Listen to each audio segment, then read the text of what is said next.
Generally, people in power don't want things to change. So it's a very difficult thing to do.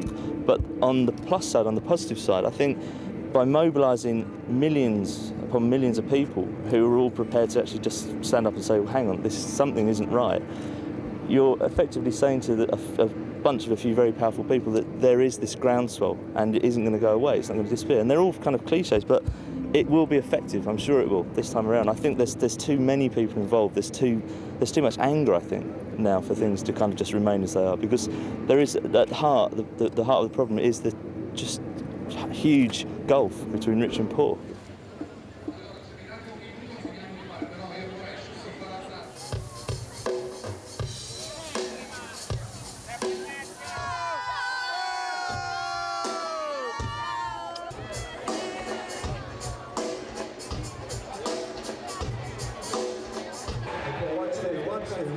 One, two.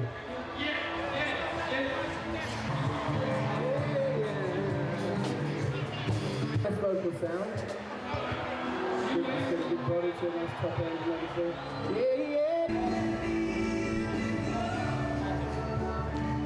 You know, and having an organised programme of aid and education, making sure that the money doesn't go into the pockets of the wrong people, you know, all that stuff. It's a big, big issue, and it needs to be looked at in detail.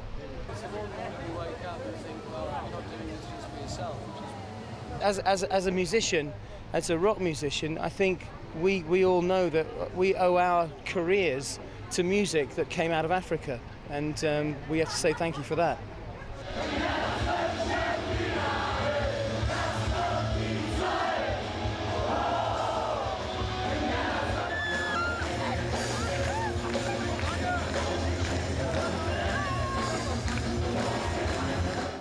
People like us, because we're performers, people will come and see us, you know. I feel very honoured to have been asked to celebrate this day, that people hopefully all over the world will come together and see this dreadful injustice that is happening on the continent of Africa.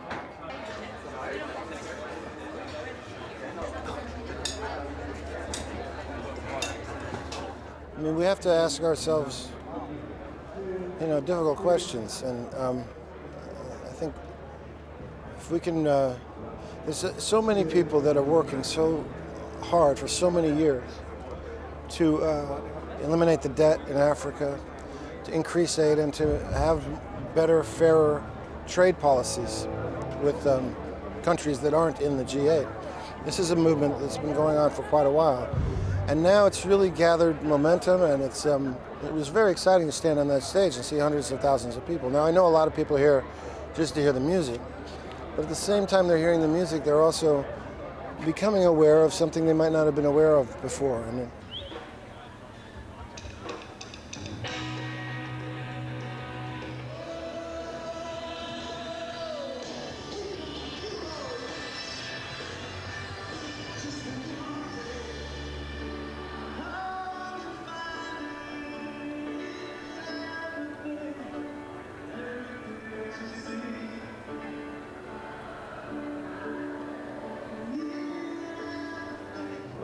with us is now the driving force behind Live8. He made it happen after...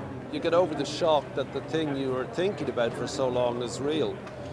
You get over that shock, and I mean, I'm getting the figures in of the audience watching, you know, around the world, and it's weird, you know, just thousands of millions. That's so odd, you know, but cool. But actually, I'm just listening to the bands, you know, I'm just saying, well, that's good. What have you enjoyed so far? Oh, well, I just think the opening is one of the great rock and roll moments of all time, you know. I really do think that. And I thought that Coldplay with Richard was great, and Elton with Pete Dockery, just fantastic things that, you know, aren't planned for, and then they just do it. Here we are with Live8, and it's all started. U2 and Paul McCartney and Pete. It's going to be different. You can't compare them. It's different. It's very different. You know, 20 years ago, we had no technology.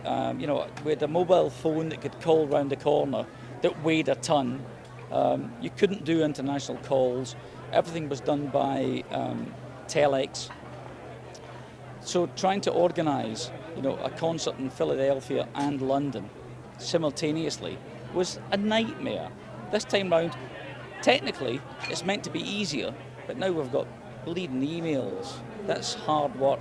That's hard work. But you've seen for yourself tonight, it's looking great.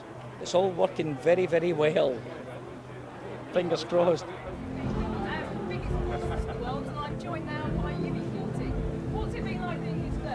Well, it already has made a difference in as much as every channel that you turn on today, you know, is talking about Africa. Whether the politicians listen, it remains to be seen. I'm not holding my breath. No, but you know, it's raised awareness. It's done the job that it set out to do, and it's done a good job, you know, so far.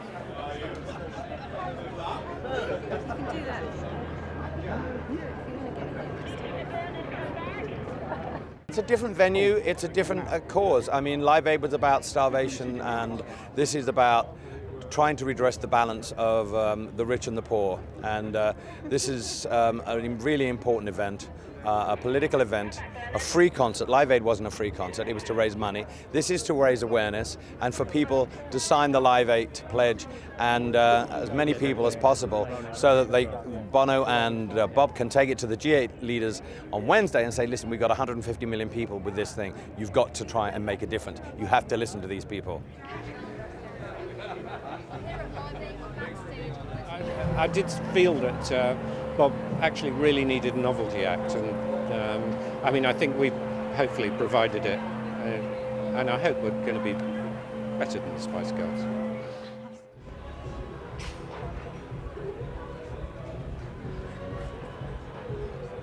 You know, we've had a week of rehearsing, and we're all getting on very well, all things considered.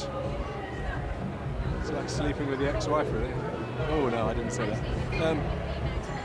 Anyway, no, we're having a good time. It'll give us a nice little happy ending to think about.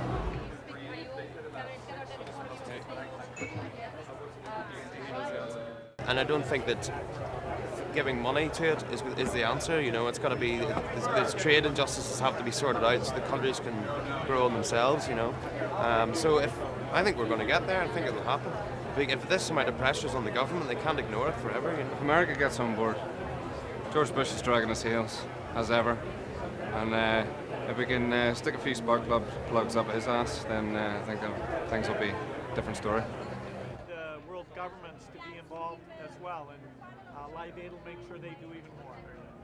Well, we need the kind of resources that only governments can bring to bear. So I'm doing everything I can personally, but governments have to pitch in, and this event will make sure they do more. I think it's great. I took my daughter, our daughter, Grace, to G4 in Seattle. What are your memories of the original? Oh man, that was a long time ago. There was a blackout period there. Actually, that was the year that Guns N' Roses we first started. So we were playing little clubs, but that thing was like, to me, it was too big to grasp. I didn't really, I mean, I knew what it was about, and as like a punk rock kid, I was very aware of, like, you know, political things and all of that. And, you know, I thought it was a great thing to do, and, you know, I thought cool Led Zeppelin's coming back together to do this thing, and, you know.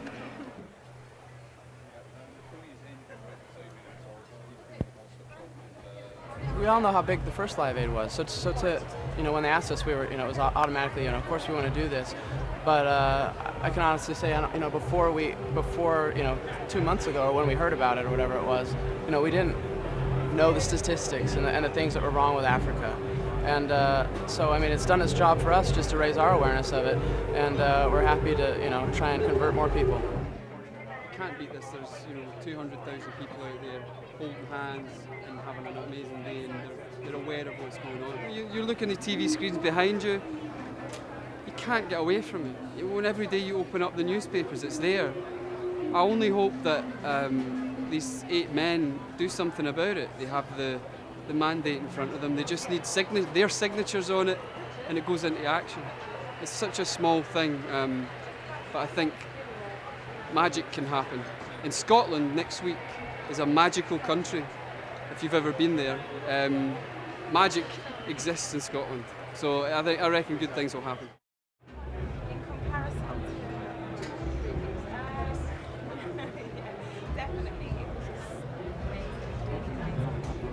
It's such an overwhelming experience. I can't really find the words to describe how it felt, but it's such a beautiful feeling, really exciting, really exciting. It's amazing, you know. It's in a very small street, but the street goes on for miles and miles, and there's literally, you can't see the end of the people. It's awesome. People are climbing trees to see the show, and it's amazing.